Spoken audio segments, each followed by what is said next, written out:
എന്തുകൊണ്ട് ഇത്രയും കേട്ട് ഈ ഉമ്മത്തിന് മാറ്റം വരുന്നില്ലല്ലോ? അതുകൊണ്ട് ഈ ബാലിനോട് തന്നെ വെറുപ്പായിപ്പോയി. ഹക്ക് പറയാണ്. ഇതിട്ട് അലക്കുമ്പോൾ നമ്മുടെ കൗമ എൻ്റെ പറയും കമന്റ്, ആ മൊയ്ലിയാരെ കുനിച്ചിരുത്തിയിടിക്കുക ആരുമില്ലല്ലേ, ആ മൊയ്ലിയാർക്ക് ഇവനെ കൊടുക്കാനേ, ഇവനൊക്കെ ഏതാടാ മൊയ്ലിയാർ? ആരാ പറയുന്നത്?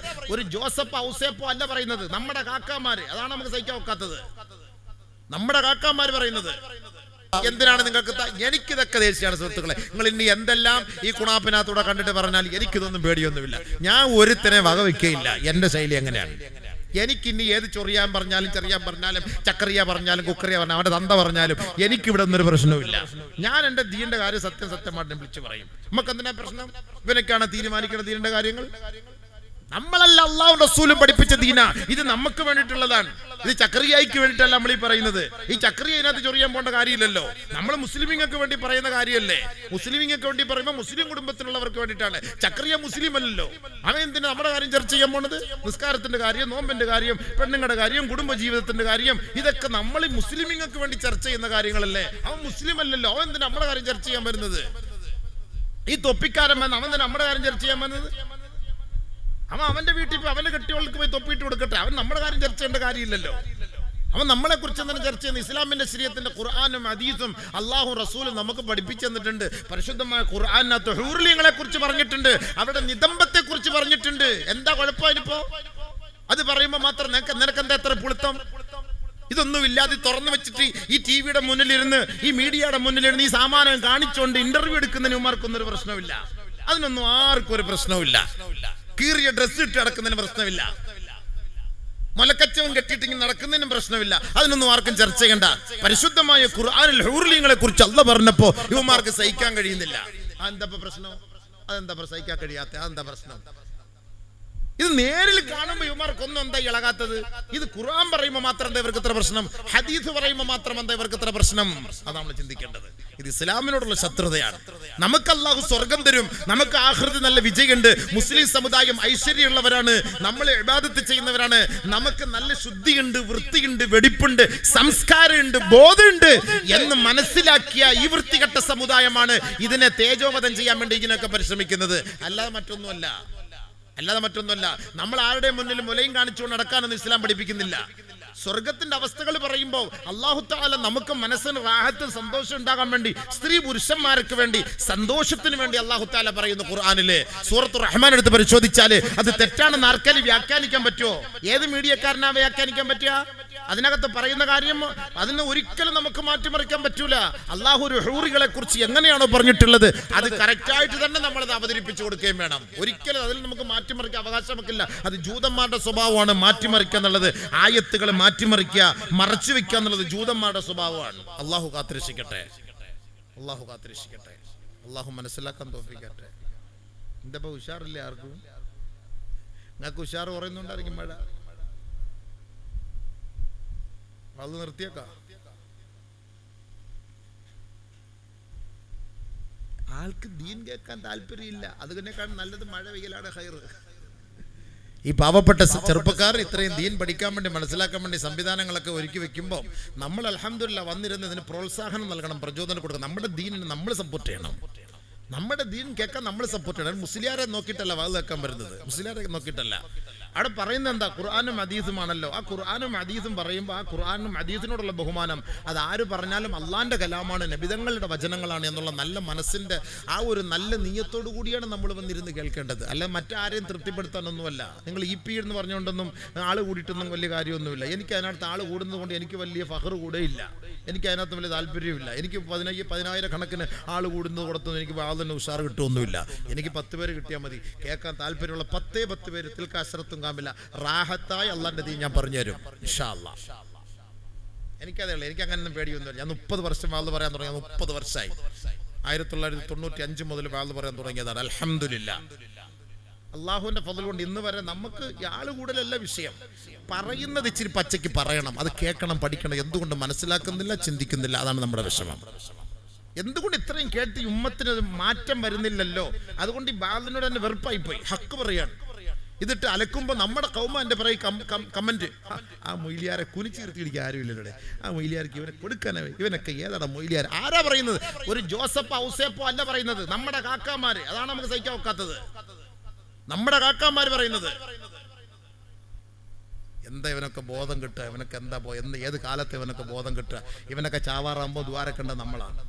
ഇവൻ്റെയൊക്കെ ചത്തി ഇവൻ്റെ ശവം മുന്നിൽ കൊണ്ടുവരുമ്പോൾ അള്ളാഹു പറഞ്ഞ് കൈ കെട്ടിയിട്ട് അള്ളാഹു മഗ്ഫിർ വർഹമു പണ്ടാരക്കാലിന് പുറത്തോട് പടച്ചവനെ എന്ന് പറയേണ്ടത് നമ്മളാണ്. ഇവനൊക്കെ നമ്മളെങ്ങനെ ദ്വാരക്കും മനസ്സ് തുറന്നിട്ട് എങ്ങനെ ദ്വാരക്കും കൊണ്ടുവരുന്ന ചത്ത് കഴിയുമ്പോൾ മുന്നിൽ കൊണ്ടുവന്ന് വെക്കുന്നത്? ഇവനൊക്കെയുള്ള മുസ്ലിയാക്കന്മാരെ കുറ്റം പറയാണ്. അള്ളാഹുവിൻ്റെ ദീൻ പറയുമ്പോൾ എന്തിനാണ് നീ എല്ലാം കുറ്റം പറയാൻ നിൽക്കുന്നത്? ഇസ്ലാമിനോ ശരീഅത്തിനോ എതിരായിട്ടാണ് നമ്മൾ പറഞ്ഞതെങ്കിൽ ഓക്കെ, നിനക്ക് കുറ്റം പറയാം, ആലിമിനെ ചോദ്യം ചെയ്യാം. ഇസ്ലാമിൽ ഇല്ലാത്ത കാര്യമാണ് പറഞ്ഞതെന്ന് ഇസ്ലാമിലുള്ള കാര്യം പറയുമ്പോൾ ചോദ്യം ചെയ്യാൻ ആരുള്ള അവകാശം? ആദ്യം നീ ദീൻ പഠിക്കണം. അള്ളാഹു മനസ്സിലാക്കാൻ തൗഫീഖ് തരട്ടെ. സുബ്ഹാന മൻ യുസബ്ബിഹു റഅദു ബിഹംദിഹി വൽ മലായികത്തു മിൻ ഖീഫതിഹി. ഒന്ന് അടുത്തിരി സൈഡിൽ നിന്ന് മഴ വീഴണ്ട, വെള്ളം ഒന്നും വീഴണ്ട. അല്ലാഹുമ്മ ഹവാലൈന വലാ അലൈന അല്ലാഹുമ്മ സ്വയ്യിബൻ നാഫിഅ. സ്ത്രീകൾക്ക് ഇരിക്കാനുള്ള സംവിധാനം ഉണ്ടോ? നനയാതെ. അല്ലാഹു സുബ്ഹാനഹു വ തആല മനസ്സിലാക്കാൻ നമുക്ക് തൗഫീഖ് തരട്ടെ. ഒരു 3 സ്വലാത്ത് ചൊല്ലി. സല്ലല്ലാഹു അലാ മുഹമ്മദ് സല്ലല്ലാഹു അലൈഹി വസല്ലം, സല്ലല്ലാഹു അലാ മുഹമ്മദ് സല്ലല്ലാഹു അലൈഹി വസല്ലം, അല്ലാഹുമ്മ സ്വല്ലി അലാ മുഹമ്മദ് യാ റബ്ബി സ്വല്ലി അലൈഹി വസല്ലം. നമ്മുടെ സഹോദരങ്ങൾ സംഘടിപ്പിച്ച പരിപാടിയാണ്. എല്ലാ വർഷവും അവന്മാർ പാവപ്പെട്ട പിള്ളേരെല്ലാം കൂടെ ചേർന്ന് അവർ അടുപ്പിൻ്റെ ചോട്ടിൽ നിന്ന് പാചകം ചെയ്ത് കിട്ടുന്ന പൈസ കൊണ്ടുവന്ന് പാവപ്പെട്ട മക്കളെ കല്യാണം കഴിപ്പിച്ചയക്കുന്ന ഒരു വലിയൊരു ഉത്തരവാദിത്വം നിർവഹിക്കുന്നവരാണ്. അൽഹംദുലില്ലാ, നല്ലവരായ നാട്ടുകാരായ നിങ്ങൾ വേണ്ടവണ്ണം അവരെ സഹായിച്ച് ആ പാവപ്പെട്ട പെൺകുട്ടികൾ, നമ്മൾ സമ്പന്നന്മാർ സക്കാത്ത് കൊടുക്കാതെ പിടിച്ചു വെക്കപ്പെടുമ്പോൾ ഉണ്ടാകുന്ന പ്രശ്നങ്ങളാണിത്. കുറച്ചിങ്ങോട്ട് നീങ്ങിരുന്നോളി ശരി, ഇങ്ങോട്ട് നീങ്ങിരുന്നോളി. പ്രചരിപ്പിക്കുക എന്നുള്ളത് ഇസ്ലാമിൻ്റെ ഏറ്റവും വലിയ ഒരു ബാധ്യതയാണ്. അബൂദർ റളിയല്ലാഹു തആല അൻഹുവിനോട് നബി സല്ലല്ലാഹു അലൈഹി വസല്ലമ തങ്ങൾ പറഞ്ഞു, അബൂദറെ,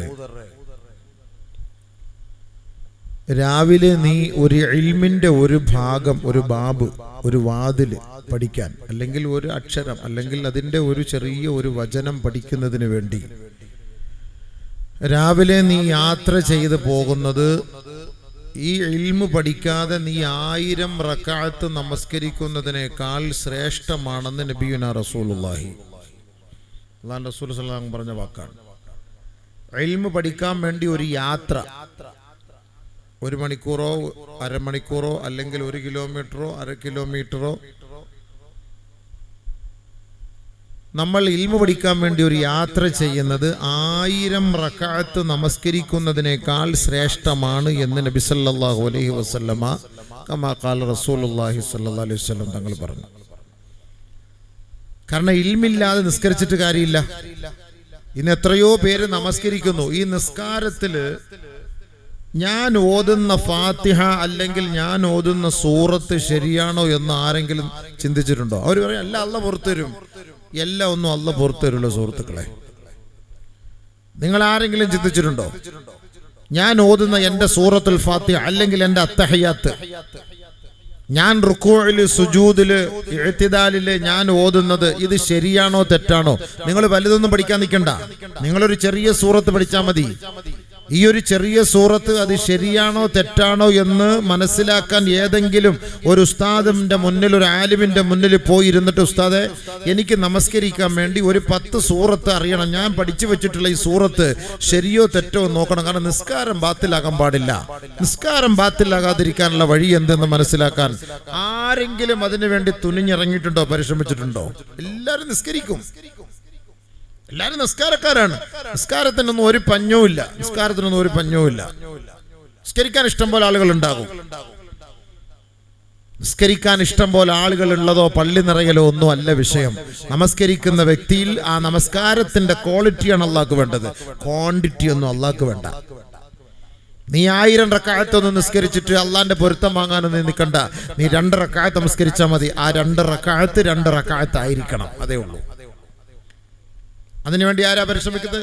ചില ആളുകളൊക്കെ പറയും ഞാൻ 2 കോടി സലാത്ത് ചൊല്ലി, 10 കോടി സലാത്ത് ചൊല്ലി, 10,000 അത് ദിക്ർ ചെയ്തു, 10 50 ഉംറ ചെയ്തു, 100 ഹജ്ജ് ചെയ്തു, 250 ഖത്തം തീർത്ത്. ഇത് ആരുടെ അടുത്ത് പറയാന്? നിന്നോട് ആരെങ്കിലും പറഞ്ഞോ? ചോദിച്ചോ. ഇതൊക്കെ ഒരു ഇബാദത്തല്ലേ? അള്ളാഹുവിനുള്ള ഇബാദത്തല്ലേ? ഇത് അള്ളാഹുവിനോട് കണക്ക് ബോധിപ്പിച്ചാൽ മതിയല്ലോ. നീ ഈ ചൊല്ലിയത് എണ്ണം കൂട്ടാൻ വേണ്ടിയിട്ടാണോ, അതല്ലെങ്കിൽ വാട്സപ്പിലും ഫേസ്ബുക്കിലും നിറഞ്ഞു നിൽക്കാനാണോ, അതല്ലെങ്കിൽ 10 പേര് ഇത് അറിയാനാണോ? ഇതെന്തിനാണ് നീ ചെയ്തത് എന്നുള്ളത് നിനക്കും അള്ളാഹ്ക്ക് അറിയുള്ളൂ മോനെ. ഇത് ആരെടുത്താ നീ പറയുന്നതിന്റെ കണക്ക്? ബഹുമാനപ്പെട്ട റാബിയത്ത് നഫീസത്തുൽ മിസ്രിയ റളിയല്ലാഹു തആല അൻഹ പറഞ്ഞു, ഒരാൾ അസ്തഗ്ഫിറുല്ലാഹൽ അലീം എന്ന് പറഞ്ഞാൽ ആ അസ്തഗ്ഫിറുല്ലാഹൽ അലീം എന്ന് പറഞ്ഞത് ശരിയാകാൻ 1000 അസ്തഗ്ഫിറുല്ലാഹ് വീണ്ടും ചൊല്ലണമെന്ന്. ഒരു അസ്തഗ്ഫിറുല്ലാഹൽ അലീം എന്ന് നമ്മൾ പറയുന്നത് അത് ശരിയാകണമെങ്കിൽ വീണ്ടും 1000 അസ്തഗ്ഫിറുല്ലാഹ്. കാരണം നമ്മുടെ അസ്തഗ്ഫിറുല്ലാഹ് അങ്ങനെ അസ്തഗ്ഫിറുല്ലാഹ് സൗണ്ട് കേൾക്കണേ. വെടിവെട്ടിക്കുന്നത് പോലെ കുറെ കുസ് കുസ് കുസ് എന്നുള്ള സൗണ്ട് അല്ലാതെ വേറെ എന്താ കേൾക്കുന്നത്?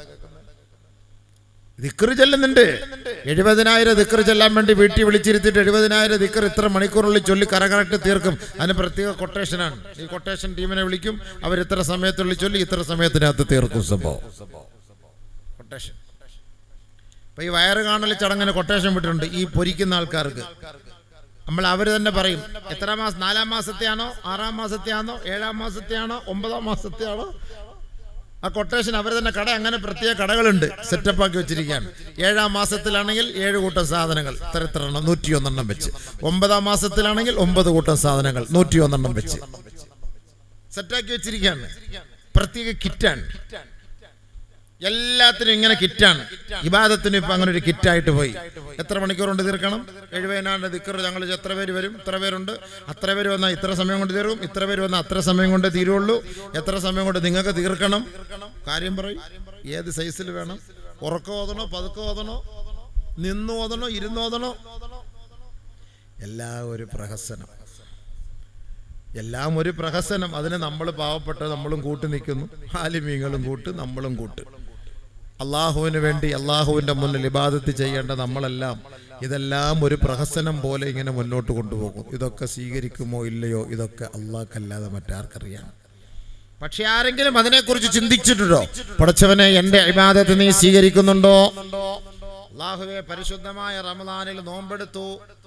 ഈ റമദാനിന്റെ 30 ദിവസത്തെ നോമ്പ് സ്വീകരിക്കാൻ വേണ്ടി ബഹുമാനപ്പെട്ട മഹാന്മാര് 6 മാസത്തോളം ദുആ ചെയ്യും. അല്ലാഹുവേ, ഞങ്ങളുടെ നോമ്പ് നീ സ്വീകരിക്കണേ പടച്ചവനെ.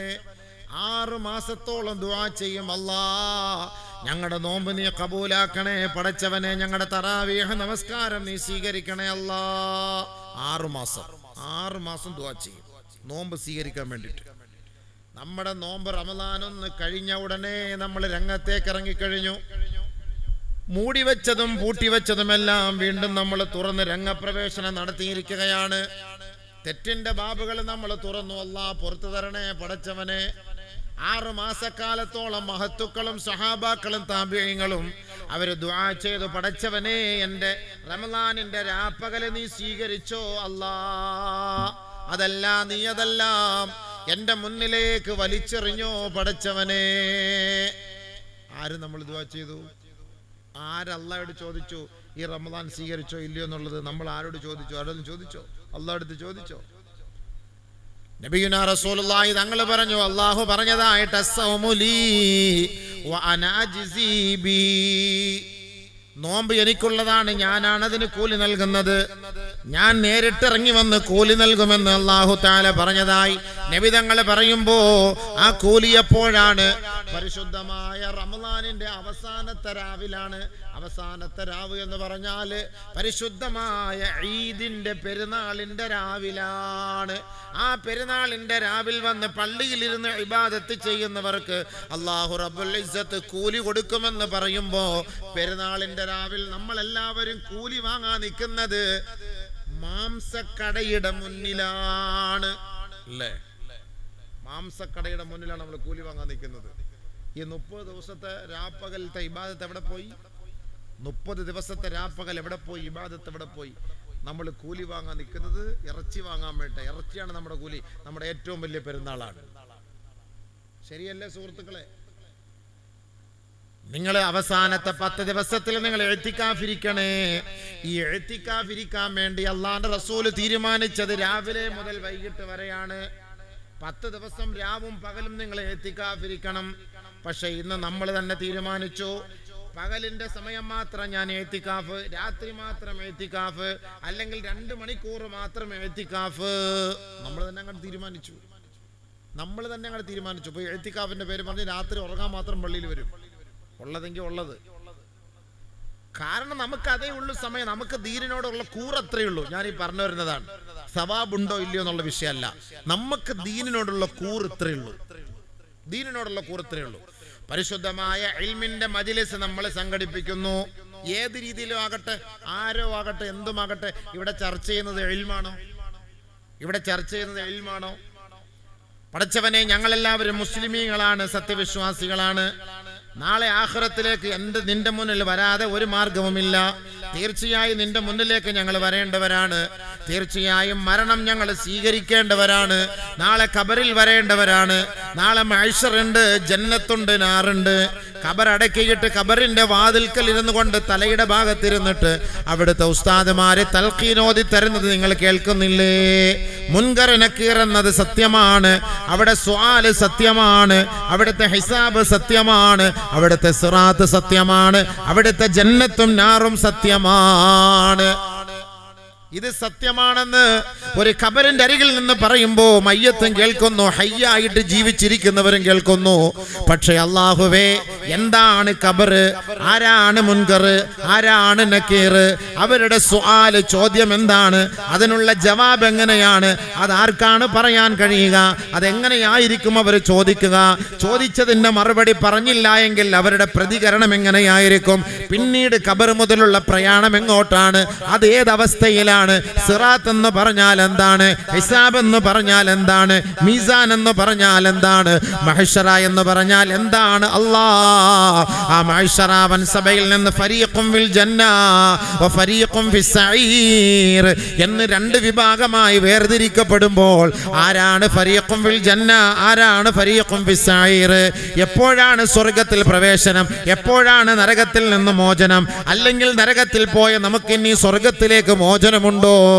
ആദരവായ റസൂലുള്ളാഹി തങ്ങളെ, സ്വഹാബാക്കളെ കാണാൻ കഴിയോ? മുൻഗാമികളായി മരിച്ചുപോയ നമ്മുടെ മഹത്തുക്കളെ കാണാൻ പറ്റുമോ? നമ്മുടെ മാതാപിതാക്കളെ കാണാൻ പറ്റുമോ? നമ്മൾ അല്ലാഹുവേ ദുനിയാവിന് വേണ്ടി ചെയ്ത സദഖകളെല്ലാം ഇതിന്റെ ഗുണങ്ങളെ കുറിച്ച് ഞങ്ങൾ ഉസ്താദുമാര് പറഞ്ഞത് കേട്ടിട്ടുണ്ട്. അതിന്റെ മഹത്വങ്ങൾ മനസ്സിലാക്കാൻ ഞങ്ങൾക്ക് കാണാൻ കഴിയുമോ? ഇതിനെക്കുറിച്ച് ആരെങ്കിലും ചിന്തിച്ചിട്ടുണ്ടോ സുഹൃത്തുക്കളെ? നമ്മളൊരു വാള് കേൾക്കാൻ വേണ്ടി വരുന്നു. ഈ വാള് കേൾക്കാൻ വേണ്ടി വരുന്നത് എന്തിനാണ്? ഈ വാള് എന്തിനാണ്? ഈ നസീഹത്ത് എന്തിനാണ്? ഈ ഉപദേശം എന്തിനാണ്? ഇവിടെ 5 ദിവസത്തെ വാള് വെക്കുന്നു. പല പണ്ഡിതന്മാര് പല ഭാഗത്തു നിന്ന്, വളരെ ദൂരത്ത് നിന്നെല്ലാം ഇവിടേക്ക് വാളിന് വേണ്ടി വരുന്നു. ഞങ്ങളും ഇവിടുന്ന് ദൂരത്തെല്ലാം കാസർഗോട്ടേക്ക് പോകുന്നു. എന്താണ് ഇതിന്റെ പിന്നിലെ ലക്ഷ്യം? പെൺകുട്ടികളെ കെട്ടിക്കലും വീട് വെക്കലും സാധുക്കളെ സഹായിക്കലും അതൊരു മറ്റൊരു വഴിയാണ്. അവിടെ ഇരുന്നു കൊള്ളട്ടെ. സാധുക്കളെ സഹായിക്കൽ ഇസ്ലാമിന്റെ ബാധ്യതയാണ്. പള്ളികെട്ടൽ ഇസ്ലാമിന്റെ ബാധ്യതയാണ്. മദ്രസ കെട്ടൽ ഇസ്ലാമിന്റെ ബാധ്യതയാണ്. പരിശുദ്ധമായ ദീനിന്റെ കാര്യം പറഞ്ഞിട്ടാണ് അവരിൽ നിന്ന് അത് കളക്ട് ചെയ്യേണ്ടത്. അതിന് എതിർക്കാൻ ഈ ലോകത്തൊരാളെ കൊണ്ട് സാധ്യമല്ല. പരിശുദ്ധമായ ഖുർആൻ കൊണ്ട് സ്ഥിരപ്പെട്ട കാര്യമാണ്. ഹദീസുകൾ കൊണ്ട് സ്ഥിരപ്പെട്ട കാര്യമാണ്. ഈ സാധുക്കളുടെ കയ്യിൽ നിന്ന് വാങ്ങുന്നത് പുട്ടടിക്കാനല്ല, വെറുതെ നമുക്ക് കള്ളക്കച്ചവടം ചെയ്യാനുള്ളതല്ല. പാവപ്പെട്ട എത്രയോ സാധുക്കൾ നമ്മുടെ കുടുംബങ്ങളിൽ ഉണ്ടായിട്ട് സ്വന്തക്കാര് പോലും അവരെ തിരിഞ്ഞു നോക്കാതിരിക്കുമ്പോ അവരോടുള്ള ബാധ്യതകൾ നിറവേറ്റേണ്ടത് നാട്ടുകാരായ നല്ലവരായ സ്വാലിഹീങ്ങളാണ്. ബഹുമാനമുള്ള സഹോദരങ്ങളെ, കോടാനുകോടി രൂപകളിട്ട് സക്കാത്ത് കൊടുക്കാതെ നമ്മൾ കച്ചവടം ചെയ്യുമ്പോ കോടീശ്വരന്റെ കണക്ക് പരിശോധിച്ചാൽ, കേരളക്കാരനായ മുസ്ലിം സഹോദരങ്ങളുടെ കണക്ക് പരിശോധിച്ചാൽ അവൻ കൃത്യമായി എല്ലാ വർഷവും അവന്റെ സമ്പത്തിൽ നിന്ന്, അവന്റെ മുതൽ മുടക്കിൽ നിന്ന് കൃത്യമായി 2.5% അവൻ അള്ളാന്റെ മാർഗത്തിൽ സക്കാത്ത് കൊടുത്താൽ ഈ ദുനിയാവില് വിശിഷ്യായി കേരളത്തിൽ ഒരു തെണ്ടികൾ പോലും ഉണ്ടാവുകയില്ല കേട്ടോ. പക്ഷേ ആരാണ് അതിനു വേണ്ടി ചെലവാക്കുക? ആരാണ് സമയം ചെലവാക്കുക? ആരാണ് അതിനു വേണ്ടി പണം മാറ്റിവെക്കുക? ലക്ഷോപലക്ഷങ്ങളുള്ളവനാണ്, കോടികൾ കൊണ്ട് കളിക്കുന്നവനാണ്, എത്രയോ ഏക്കർ കണക്കിന് സ്ഥലം വാങ്ങിയിട്ടുള്ളവനാണ്. അവന്റെ വലിയ വീടിന്റെ മുന്നിലേക്ക് ഗേറ്റ് തുറന്ന് അവനെ പ്രതീക്ഷിച്ചിരുന്ന് അവനിങ്ങനെ ഇറങ്ങി വരുമ്പോ അവനോട് തന്റെ ആവലാതി വേവലാതി പറഞ്ഞാൽ അവൻ പിച്ചച്ചട്ടിയിലേക്ക് വലിച്ചിടുന്നത് കേവലം 100-500 നോട്ടാണ്. 5000ങ്ങളും 50000ങ്ങളും 5 ലക്ഷവും കൊടുത്താൽ മതിയാകാത്തവനാണ് കേവലം ഒരു 50 രൂപയിൽ ഒതുക്കുന്നത്, ഒരു 500 രൂപയിൽ ഒതുക്കുന്നത്. ഇത് സക്കാത്ത് അല്ല കേട്ടോ, ഇത് സദഖയല്ല കേട്ടോ. കേവലം നിന്റെ വീട്ടിലേക്ക് കഷ്ടപ്പെട്ട് വന്നതിന്റെ പേരിൽ ആ ഒരു ബാധ്യത എങ്ങനെയെങ്കിലും ഒഴിവാക്കാൻ, ഈ ഒരു ഇടങ്ങേറി എന്റെ വീട്ടിൽ നിന്ന് പോകാൻ വേണ്ടി നീ അവരെ കല്ല് വെച്ച് എറിയുന്നതിന് പകരം കേവലം നാണയത്തുട്ടുകൾ കൊണ്ട് എറിഞ്ഞു ഓടിക്കുകയാണ് ചെയ്യുന്നത്. യഥാർത്ഥത്തിൽ നിന്റെ മനസ്സിന്റെ ഉള്ളിൽ നിന്ന് കൊടുക്കുന്ന സദഖയല്ല. അങ്ങനെ ആരാ കൊടുക്കുക? ഇസ്ലാമിന്റെ സമ്പത്തിന്റെ വ്യവസ്ഥ, സക്കാത്തിന്റെ വ്യവസ്ഥ നമ്മൾ പഠിച്ചിട്ടാണോ നമ്മൾ ചെയ്യുന്നത്? 5 കോടിയുടെ ആസ്തിയുള്ളവനാണ്, 5 കോടിയുടെ ഷോപ്പിംഗ് കോംപ്ലക്സ് നടത്തുന്നവനാണ്. കരുനാഗപ്പള്ളി ടൗണിൽ പോയി നോക്ക്, ബഹുഭൂരിപക്ഷവും മുസൽമാന്റെ കെട്ടിടങ്ങളാണ്. കേരളത്തിന്റെ പല ഭാഗങ്ങളിൽ പോയി നോക്ക്, ബഹുഭൂരിപക്ഷവും മുസൽമാന്റെ കടകളാണ്, ഭൂരിഭാഗവും മുസ്ലിമീങ്ങളുടെ കച്ചവട സ്ഥാപനങ്ങളാണ്. കോടാനുകോടി ടേൺ ഓവറാണ് വർഷം തോറും കഴിയുന്നത്. ഈ ടേൺ ഓവർ കണക്ക് കൂട്ടി മനസ്സിലാക്കിയിട്ട് അവന്റെ മുതൽ മുടക്കിൽ നിന്ന് 2.5% അവൻ മാറ്റിവെച്ചാൽ കേവലം ഒരു നല്ല പണക്കാരൻ, നല്ല ഒരു ബിസിനസ്സുകാരൻ ഒരു വർഷം അവൻ കൊടുക്കേണ്ട സമ്പത്ത് സക്കാത്ത് എത്രയെന്നറിയോ? 25 ലക്ഷം, 40 ലക്ഷം, 50 ലക്ഷത്തോളം രൂപയാണ് കണക്ക്. ആര് കൊടുക്കുന്നു? ആര് മനസ്സിലാക്കുന്നു? ടോറസിലും വലിയ വലിയ വണ്ടികളിലുമാണ് കോടാനുകോടി സാധനങ്ങൾ കച്ചവടത്തിന് വേണ്ടി വരുന്നത്, പോകുന്നത്. ഇവിടെ നിന്ന് സാധനങ്ങൾ ഇങ്ങനെ കയറ്റുമതി ചെയ്യുന്നു, ഇറക്കുന്നു, വരുന്നു, പോകുന്നു. ഗോഡൌണിലേക്ക് സാധനം വരുന്നു. ഗോഡൌണിൽ കോടാനുകോടിയുണ്ട്, ഗോഡൌണിൽ ലക്ഷക്കണക്കിനുണ്ട്, അവിടെയുണ്ട് ഇത്ര ഗോഡൌൺ. ഈ ഗോഡൌണിലുള്ള കോടിക്കണക്കിന് രൂപയുടെ സാധനങ്ങൾ മൊത്തം നീ കണക്ക് കൂട്ടണം. ഒരു വർഷമാകുമ്പോ ആ കണക്ക് കൂട്ടണം. ആ ഒരു വർഷത്തെ കണക്കിൽ 3 കോടി രൂപയുടെ സാധനം നിന്റെ വീട്ടിലുണ്ടോ, നിന്റെ കടയിലുണ്ടോ? അതിന്റെ 2.5% അള്ളാഹ്ക്ക് വേണ്ടി നീ മാറ്റിവെക്കണം. ഇത് അള്ളാഹുവിനോടുള്ള ഹക്കാണ്, ബാധ്യതയാണ്. ബാങ്ക് വിളിക്കുമ്പോൾ നിസ്കരിക്കാൻ പള്ളിയിൽ പോകുന്നത് പോലെ നിർബന്ധമായ ബാധ്യതയാണ്. ഇത് പാവപ്പെട്ടവന്റെ ഹക്കാണ്. ഈ 2.5% കൊടുക്കാതെ നീ അതിട്ട് കച്ചവടം ചെയ്താൽ നിന്റെ കച്ചവടം തകർന്ന് തരിപ്പണമാകും. അത് പാവപ്പെട്ടവന്റെ പണമിട്ടാണ് നീ കളിക്കുന്നത്. അത് നിന്റെ വയറ്റിൽ തീയായി മാറുമെന്നാണ് പരിശുദ്ധമായ ഖുർആൻ പഠിപ്പിക്കുന്നത്.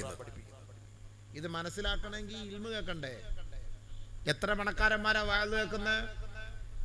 എത്ര പണക്കാരന്മാരാ ദീൻ കേൾക്കുന്നത്? ഈ പാവപ്പെട്ട മീൻ കച്ചവടക്കാരും ഇറച്ചി കച്ചവടക്കാരും ഈ പാവപ്പെട്ട തൊഴിലാളികളും കൂലിപ്പണിക്കാരന്മാരും വാഴ് കേൾക്കാൻ വരും. വലിയ വലിയ സമ്പന്നന്മാർ എവിടെ വാഴ് കേൾക്കാൻ വരുന്നത്?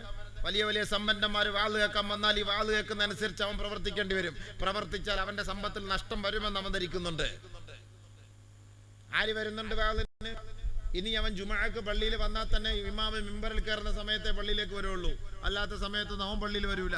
അവന്റെ അടുത്ത് ദീനിന്റെ കാര്യങ്ങൾ പറയാൻ, അല്ലെങ്കിൽ അത് കേൾക്കാൻ, അത് മനസ്സിലാക്കാൻ, അവന്റെ സമ്പത്ത് അള്ളാന്റെ മാർഗത്തിൽ വേണ്ടവണ്ണം ചെലവാക്കാൻ, അതിനൊരു അവസരം കണ്ടെത്താൻ ഏത് സമ്പന്നനാണ് തയ്യാറാകുന്നത്? ഏത് സമ്പന്നനാണ്? കണക്ക് കൂട്ടി സമ്പത്ത് കറക്റ്റായിട്ട് കച്ചവടത്തിന്റെ കണക്കുകൾ മൊത്തം കൂട്ടി അവന്റെ മൂലധനം കണക്ക് കൂട്ടി അവൻ സക്കാത്ത് കൊടുത്താൽ ഇന്നത്തെ ഈ കാലഘട്ടത്തിൽ നമ്മുടെ കേരളത്തിൽ തന്നെ ബഹുമാനമുള്ള സഹോദരങ്ങളെ 80 ലക്ഷം മുസ്ലിമീങ്ങളിൽ 10 ലക്ഷം പണക്കാരുണ്ടെന്ന് കൂട്ടിക്കൊള്ളി. 10 ലക്ഷം പണക്കാർ കൂട്ടിക്കോളി. ബാക്കി 70 ലക്ഷവും സാധുക്കളാണ്, അല്ലെങ്കിൽ ഒരു മീഡിയം ലെവലാണ്. അവരും കൊടുക്കണം. അതവിടെ ഇരിക്കട്ടെ. എന്നാലും ടോപ്പ് ലെവലിലുള്ള ലക്ഷങ്ങൾ അല്ലെങ്കിൽ 1 ലക്ഷം സമ്പന്നന്മാരുണ്ടാകട്ടെ, അവർ തന്നെ കൊടുത്താൽ മതിയല്ലോ. കോടാനുകോടി രൂപയുടെ സക്കാത്ത് ഉണ്ടാകും. കണക്കറിയില്ല ആർക്കും, ഇതിന്റെ കണക്കറിയില്ല. ഈ സമ്പത്ത് സക്കാത്ത് എന്താണെന്ന് എന്റെ സുഹൃത്തുക്കളെ വലിയ വലിയ സമ്പന്നന്മാർ പഠിക്കണം. ഇതെന്റെ പ്രഭാഷണത്തിലൂടെ നിങ്ങൾ ഈ ടിവിയിലൂടെ അല്ലെങ്കിൽ ഈ മീഡിയയിലൂടെ നിങ്ങൾ ലോകത്ത് എവിടെ ഇരുന്നാലും നിങ്ങൾ കേൾക്കാം. നിങ്ങൾക്ക് കോടികൾ കൊണ്ട് നിങ്ങൾ കളിക്കുമ്പോൾ ഓർക്കണം, നാളെ ഒരു ദിവസം മലക്കുൽ മൗത്ത് നിന്നെ തേടിയെത്തും. നാളെ ആഖിറത്തിലെത്തിയിട്ട് ഇതിന്റെ മുഴുവനും ഹിസാബ് പറയേണ്ടി വരുമ്പോൾ പടച്ചവനെ ഒരാലിമീങ്ങളും അത് പറഞ്ഞു തന്നിട്ടില്ലല്ലോ എന്ന് പറയാൻ നിനക്ക് അവിടെ അവകാശമില്ല. ആലിമീങ്ങൾ പറയുന്ന സ്ഥലത്ത് കേൾക്കാൻ നീ വന്നിട്ടില്ല. അതാണ് അതിന്റെ അർത്ഥം. നമസ്കരിക്കണമെങ്കിൽ നമസ്കാരം എങ്ങനെയെന്ന് പഠിക്കാൻ നീ തയ്യാറാകണം. ഖുർആൻ ഓതാൻ പറ്റാത്തതിന്റെ പേരിൽ എന്തുകൊണ്ട് ഖുർആൻ ഓതാൻ പറ്റിയില്ല? പഠിക്കാനുള്ള അവസരം ഉണ്ടായിട്ട് പഠിക്കാൻ തയ്യാറായില്ല. സക്കാത്ത് കൊടുക്കണമെന്ന് ആഗ്രഹമുണ്ട്. എങ്ങനെയാണ് സക്കാത്ത് കൊടുക്കേണ്ടത്? സാഹചര്യമുണ്ട്, പഠിപ്പിച്ചേരാൻ ആലിമീങ്ങളുണ്ട്, പക്ഷെ അത് പഠിക്കാൻ ഞാൻ തയ്യാറായില്ല. നോമ്പ് പിടിക്കേണ്ടത് എങ്ങനെ, അതെങ്ങനെ മനസ്സിലാക്കും? ഇതിനുള്ള സാഹചര്യം എനിക്കുണ്ട്, പക്ഷെ ഞാൻ തയ്യാറല്ല. പിന്നെ എങ്ങനെ കൊടുക്കുക? ഇതിന് ഞാൻ തയ്യാറല്ലെങ്കിൽ പിന്നെ എങ്ങനെ നീ കൊടുക്കും, എങ്ങനെ പഠിക്കും? ഇതിനാണ് അബൂദർ റളിയല്ലാഹു അൻഹു തങ്ങൾ പറയുന്നത്, അബൂദർ വെറുതെ പോയി 1000 റക്അത്ത് നിസ്കരിച്ചിട്ടൊന്നും കാര്യമില്ല. അബൂദർ ആദ്യം നമസ്കാരം എന്തെന്ന് പഠിക്ക്. ഖുർആൻ ഓതിയിട്ട് കാര്യമില്ല, ഖുർആൻ ഓതേണ്ടത് എങ്ങനെയെന്ന് പഠിക്ക്. സദഖ സക്കാത്ത് ചെയ്തിട്ട് കാര്യമില്ല, അത് എങ്ങനെയെന്ന് പഠിക്ക്. കച്ചവടം നടത്തിയിട്ട് കാര്യമില്ല, കച്ചവടം ഹലാലേത് ഹറാം ഏത് എന്ന് ആദ്യം പഠിക്ക്. ഈ വാളെന്ന് പറയുന്ന ചെറിയ കാര്യമല്ല. നിങ്ങൾ കരിക്ക് കുറെ പെണ്ണുങ്ങളെ കെട്ടിക്കാൻ വേണ്ടി പൈസ പിരിക്കാനാണെന്ന്, അതും ഇസ്ലാമിന്റെ ഭാഗമാണ്. ഈ സമ്പന്നന്മാര് സക്കാത്ത് കൊടുക്കാത്തത് കൊണ്ടല്ലേ ഇങ്ങനെ ഒരു പിരിവ് വരേണ്ടി വരുന്നത്? അവന്റെ വീടിന്റെ പട്ടിയെ സൂക്ഷിക്കുന്ന ചെറിയ ഒരു പെട്ടി ഉണ്ടല്ലോ, ആ പെട്ടിയുടെ പൈസ കൊടുത്താൽ മതി, ഒരു പാവപ്പെട്ട പെണ്ണിന്റെ കണ്ണിനിരൊപ്പാൻ പറ്റും. പൂച്ചയെ വളർത്തുന്ന പൈസ മതി. 2 ലക്ഷം രൂപ 4 ലക്ഷം രൂപയുടെ പൂച്ചയെ വാങ്ങുന്നവരുണ്ട്. 4 ലക്ഷം രൂപയുടെ പൂച്ച. ആര് പറഞ്ഞു 4 ലക്ഷം രൂപ കൊടുത്ത് പൂച്ചയെ വാങ്ങാന്? ഈ പൂച്ചയ്ക്ക് തീറ്റ വാങ്ങാന് ലക്ഷക്കണക്കിന് രൂപ ചെലവാക്കുന്നവരുണ്ട്. ഈ അടുത്ത സമയത്ത് ഞാൻ പത്രത്തിൽ കണ്ടതാണ്, ന്യൂസിൽ കണ്ടതാണ്, 1.5 കോടിയുടെ പട്ടി ഒരാൾ വാങ്ങി. 1.5 കോടിയുടെ പട്ടി. ഇവന് പട്ടിയുടെ വിലയില്ല, ഇവൻ പോയി വാങ്ങിയത് 1.5 കോടി രൂപയുടെ പട്ടി. അവന്റെ മുഖത്ത് നോക്കി എടാ പട്ടി എന്ന് വിളിച്ചു നോക്ക്, അവന്റെ ദേഷ്യം കയറാം. പിന്നെ നിനക്ക് ദേഷ്യം കയറുന്നെങ്കിൽ നീ പിന്നെ 1.5 കോടി രൂപയുടെ പട്ടിയെ വാങ്ങിയത്? 1.5 കോടി രൂപ. ഞാൻ തിരുവനന്തപുരത്തൂടെ യാത്ര ചെയ്യുന്ന സമയത്ത് ഒരു പട്ടിയെ കാണാനില്ല എന്ന് പറഞ്ഞ് വളരെ വിഷമത്തോടു കൂടി എഴുതി ഒട്ടിച്ചിരിക്കുന്നു. ഒരാൾ എൻ്റെ അടുത്തേക്ക് വന്ന്, എന്താ ഉസ്താദ് ഏതാണ്ട് ഞാൻ ഇത് കണ്ടിട്ട്, ഞാൻ പാവം വല്ല സാധുക്കളായിരിക്കും വലിയ പട്ടി. അയ്യോ അത് നമ്മുടെ കൗമ ഉസ്താദെ, നമ്മുടെ കൗമ. അവരുടെ മക്കളെ പോലും ഇത്രയും സ്നേഹമില്ല. നമ്മുടെ കൗമാണ്, മക്കളെ പോലും ഇത്ര സ്നേഹമില്ല. ആ പട്ടി അവർ ഇങ്ങനെ എടുത്തോണ്ട് നടക്കും, ഇങ്ങനെ എടുത്തോണ്ട് നടക്കും, അങ്ങനെ കൊഞ്ചിച്ചോണ്ട് നടക്കും, ഇങ്ങനെ ഉമ്മ കൊടുക്കും, ചാപ്പാട് വാരി വായിൽ വെച്ചു കൊടുക്കും. ആ പട്ടിയെ കുറെ നാളായിട്ട് കാണാനില്ല. എൻ്റെ വിഷമം തീർന്നിട്ടില്ല. 3-ാം പത്തേയും 40-ാം പത്തേയും കഴിഞ്ഞിട്ട് അങ്ങനെ ഇരിക്കുകയാണ്. അവസാനം അവരിങ്ങനെ വെളിയിൽ ഒട്ടിച്ചിരിക്കുകയാണ് തിരുവനന്തപുരത്ത്. ഞാൻ നേരിട്ട് കണ്ട സംഭവമാണ്. അവർ ഭയങ്കര വില കൊടുത്ത് വാങ്ങിയ പട്ടിയാണെന്ന്. സ്വന്തം മക്കൾക്ക് ഇത്രയും വിലയില്ല. അങ്ങനെയുണ്ട് പട്ടിക്ക് വില.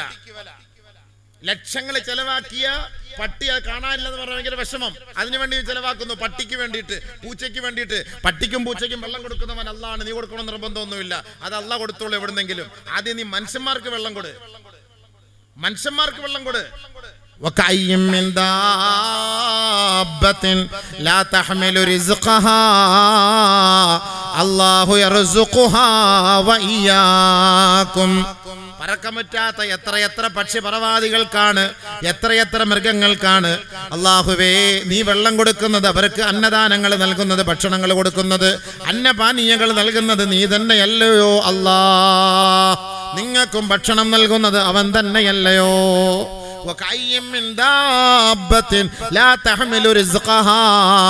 സ്വന്തമായി അധ്വാനിച്ച് തിന്നാൻ കഴിക്കാൻ മാർഗമില്ലാത്ത എത്രയോ മൃഗങ്ങളാണ്. അല്ലാഹു യർസുഖുഹാ, പടച്ചവനാണ് അവർക്ക് ഭക്ഷണം കൊടുക്കുന്നത്. വയ്യാക്കും, നിങ്ങൾക്കും ഭക്ഷണം നൽകുന്നത് അവനാണ്, പടച്ചവനാണ്. അല്ലാഹുവാണ് പടച്ചവൻ, അവനാണ് തരുന്നത്. ഞാൻ തിരുവനന്തപുരത്തെ വലിയൊരു പള്ളിയിൽ ജോലി ചെയ്യുന്ന ഒരു ഖിദ്മത്ത് ചെയ്യുന്ന ഒരു ഖാദിമാണ്. എത്രയോ സഹോദരങ്ങളെ ഖബറിലേക്ക് പോയിട്ട് ആ ഖബറിന്റെ ആ ചപ്പുകൂനകളൊക്കെ മാറ്റിയിട്ട് പള്ളിയിലെ ബക്കറ്റിൽ വെള്ളം കൊണ്ടുവന്ന് ഒഴിച്ചുകൊണ്ടിരിക്കുന്നത് കാണാം. ഞാൻ പള്ളിയിലും പറഞ്ഞിട്ടുണ്ട്, സഹോദരങ്ങളും പറഞ്ഞിട്ടുണ്ട്, സഹോദരാ ജീവിച്ചിരിക്കുമ്പോൾ നീ വെള്ളം കൊടുത്താൽ കൂലിയുണ്ട്. ഈ ഖബറിന്റെ മോളിൽ കൊണ്ട് വെറുതെ പള്ളിയുടെ വെള്ളം കൊണ്ട് ഒഴിച്ചിട്ടൊന്നും ഒരു പുണ്യവും ഇല്ല. എന്താ പുണ്യം? എന്താ ഗുണമുള്ളതെന്ന് പറ കേൾക്കട്ടെ. ഈ മയ്യത്ത് ഈ കവറിന്റെ മോളിൽ കൊണ്ട് ഇയാൾ വെള്ളം കൊണ്ട് ഒഴിക്കുക. എന്റെ വാപ്പായിരിക്കും ജീവിതത്തിൽ വെള്ളം കൊടുത്തു കാണൂല്ലേ, ആ വിഷമമാണ്. ഇവന്റെ ഉമ്മ ആയിരിക്കും ജീവിതത്തിൽ ഉമ്മാക്ക് ഉല്ലാസ് വെള്ളം കൊടുത്തു കാണൂല, അതിന്റെ വിഷമമായിരിക്കും. കൊണ്ട് ഒഴിച്ചു കൊടുക്കാണ് പള്ളിയുടെ വെള്ളം അനാവശ്യമായി ഉപയോഗിച്ചാൽ നാളെ അതിനും അല്ലാഹുവിന്റെ മുന്നിൽ ഹിസാബ് പറയണം. ആ വെള്ളമാണ് കബറിന്റെ മോളിൽ കൊണ്ട് വെറുതെ ഒഴിക്കുന്നത്. അത് മോദി സാഹിബ് ആദ്യത്തെ ദിവസം ഒഴിക്കുന്നുണ്ട്, അത് മതി. പിന്നെ നീ എന്തിനാ എല്ലാ വെള്ളിയാഴ്ചയും കൊണ്ട് ഒഴിക്കുന്നത്? ഇനി നിനക്ക് ആ കബറിൽ കിടക്കുന്നവന് ഗുണം കിട്ടണോ? വെള്ളം കുടിക്കാൻ വഴിയില്ലാത്ത വീട്ടുകാർക്ക് നീ ഒരു കിണർ കുഴിച്ചു കൊടുക്കണോ? എന്നിട്ട് നിന്റെ ആ കബറാളിക്ക് വേണ്ടി നീ എത്തിച്ചെയ്യ്. കാരണം എന്താണെന്നറിയോ? അങ്ങനെ കിണർ കുഴിക്കണമെങ്കിൽ 1 ലക്ഷം വേണം. പക്ഷെ ഇവിടെ വെള്ളം കൊടുക്കണമെങ്കിൽ ഫ്രീ ആയിട്ട് 1 ബക്കറ്റ് വെള്ളം മതി. ഉഡായിപ്പിലൂടെ സ്വർഗത്തിൽ പോകാന്നൊന്നും കരുതണ്ട. അല്ല പൊട്ടനും ചെട്ടിയൊന്നും അല്ല കേട്ടോ. നിന്റെ ഉഡായിപ്പിന്റെ പണിയൊന്നും അള്ളാന്റെ അടുക്ക നടക്കൂല കേട്ടോ. ഈ വെള്ളം എടുക്കുന്നതിനും നീ അള്ളാന്റെ കോടതിയിൽ ഹിസാബ് പറയണം, മറുപടി പറയണം. നബിയുനാ റസൂലുള്ളാഹി തങ്ങളുടെ ഹളറത്തിലേക്ക് ഒരു സഹാബി വന്നിട്ട് പറഞ്ഞു, അള്ളാന്റെ റസൂലേ, എൻ്റെ ഉമ്മ മരിച്ചുപോയി നബിയേ, എനിക്ക് വേണ്ടി എൻ്റെ ഉമ്മയുടെ ആഖിറത്തിന് വേണ്ടി വല്ലതും ചെയ്യാൻ മാർഗമുണ്ടോ റസൂലേ? ഹബീബായ തങ്ങൾ അള്ളാന്റെ റസൂൽ സഹാബിയോട് പറയുകയാ, നീ പോയി നിന്റെ നാട്ടിൽ നോക്കണേ, ആ നാട്ടുകാർക്ക് എന്തിനോടാണ് ആവശ്യമെന്ന് അന്വേഷിക്കണേ. അള്ളാന്റെ റസൂലിന്റെ വാക്ക് കേട്ട സഹാബി പോയിട്ട് അന്വേഷിച്ചപ്പോ നബിയെ കുടിക്കാൻ വെള്ളമില്ല, വളരെ വിഷമിക്കുകയാണ് ആ നാട്ടുകാർ, ആ ഗ്രാമവാസികൾ വല്ലാത്ത വിഷമത്തിലാണ്. ഹബീബായ റസൂലുള്ളാഹി തങ്ങൾ പറഞ്ഞു, നിന്റെ ഉമ്മാന്റെ പേർക്ക് നീ ഒരു കിണർ കുഴിച്ചു കൊടുത്തു, ഖിയാമത്ത് നാൾ വരെ അതിൽ നിന്ന് വെള്ളം കോരി കുടിക്കുന്നവർ ആരൊക്കെയാണോ അതിന്റെ എല്ലാ സവാബ് ആ ഖബറിലേക്ക് എത്തും സഹോദരാ. അതൊരു ജാരിയായ സദഖയാണ് കേട്ടോ. സദഖത്തുൻ ജാരിയ, ജാരിയായ സദഖ, ജാരിയായ സദഖ. സംഭവം നോക്കുമ്പോ എന്താ, കിണർ കുഴിക്കുന്നതിന് 1 ലക്ഷം രൂപ ആവും. ഇതാവുമ്പോ ഒരു ബക്കറ്റ് വെള്ളത്തിന് ചെലവല്ലേ ഉള്ളൂ. സംഭവം ശരിയുണ്ടേ? ബാപ്പായാലും ഉമ്മായാലും മരിച്ച് എക്സ്പയർ ആയ സാധനത്തിനോട് ഇനി എന്തിനാണ് നമ്മൾ ചെലവാക്കുന്നത്? ആഖിറത്തിൽ കൂലി കിട്ടുമെന്ന് ഉസ്താദമാര് വാതിലൂടെ പറഞ്ഞാൽ അത് വിശ്വസിക്കാനുള്ള ഈമാന്റെ പവർ വേണം. ഈമാൻ ഇല്ല എങ്കിൽ നിനക്കതിൽ വിശ്വാസമില്ല. പള്ളിയിലത്തെ വെള്ളം കൊണ്ടുവന്ന് നീ ഒഴിച്ചു കൊടുക്കും. അതുകൊണ്ടതാ പുണ്യം. മുന്നിലോട്ട് വന്നിരിക്കുക സുഹൃത്തുക്കൾ, എന്തിനാ പിറകിരിക്കുന്നത്? മുന്നിലോട്ട് വന്നിരിക്കുന്നത്. അതുകൊണ്ട് ഇവിടെ കണ്ടു മതി, എഴുന്നേറ്റ് ബാക്കിൽ നിന്ന് കുറച്ച് മുന്നോട്ട് കയറിയിരിക്കും. ഇപ്പുറത്തിരിക്കുന്നവർക്ക് മുന്നോട്ട് കയറി കുറച്ച് കയറി ഇരുന്നോളേ. ദീനിൻ്റെ കാര്യമല്ലേ, കയറി ഇരുന്നോളേ. നിങ്ങൾ എവിടെ ഇരുന്നാലും എനിക്ക് വിഷമമൊന്നുമില്ല, പക്ഷെ എന്നാലും കുറച്ച് മുന്നോട്ട് ഇരുന്നോളേ. കസേര ഉള്ളിടത്തൊക്കെ ഇരുന്നോളേ ഇൻഷാ അല്ലാഹ്. മൊയ്ന ഇഞ്ഞു വന്നിരിക്കട, ഇഞ്ഞു വാ, ഇഞ്ഞു വാടേ.